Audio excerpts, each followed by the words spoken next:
Hey, I'm Thomas. I'm software engineer at GitLab. I'm going to show you how we release language server. The language server is a separate project on this URL. I'll link it in the description. And there is in the README, there is a release process.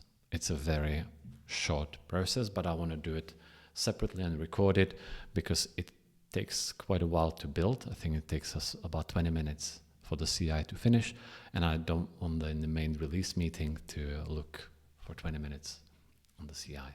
So let's go by through these steps one by one. So what you want to make sure that you are on the main branch and that the main branch is up to date. So you pull and you fetch tags also.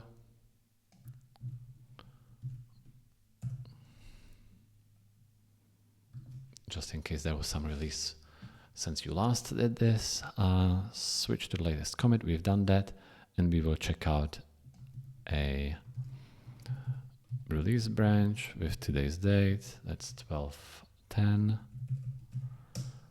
Perfect. Now we will do a few checks to figure out whether we are releasing minor or patch version. So let's check whether there is a breaking change. No breaking change. Let's check whether there is a feature. Yes, so we are releasing minor version. Let's do that. npm version minor. That will tag the release and update changelog and do a few other things that you can, all the things that we've done, you can see with git show. It also updates some hard-coded version reference that we have inside of the project. And so that's that. We've done the release locally. Now let's push it. This will push the branch and push the release, but we just want to change the version to 7.4.0. That's what we just released. And when this happens, the pipeline kicks off for both actually only for the tag, but we will also quickly create a merge request so we get these changes back to main. You can't push directly to main. The merge request is called release version this, and instead of the description, I'll paste the changelog in there. So that's this.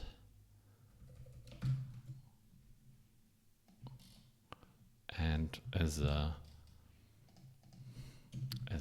label, I'll add type maintenance and maintenance release assigned to me. That looks good. You don't want to squash it. It's written here in the instructions. Not squash. That would change the commit reference because the squash always changes the commit, and that means that the tag would be on a different commit than the one produced by this merge request. Anything else? Okay, we set the title to be release ls version, and I think that's it. No review necessary. All code have been either automatically generated or already reviewed. So create merge request, and as soon as we create it, I'll set it to auto merge. And that's that. So when the pipelines that were kicked off by this process finish, the new language server will be released, and within an hour it will be picked up by the release is picked up by Renovate and suggested for the VS Code extension, suggested update for the VS Code extension project. I'll go there later, and I'm going to merge that Renovate MR, and after the pipeline finishes, that's what is going to put us in a good place to release the VS Code extension. So that's that. Thanks for watching.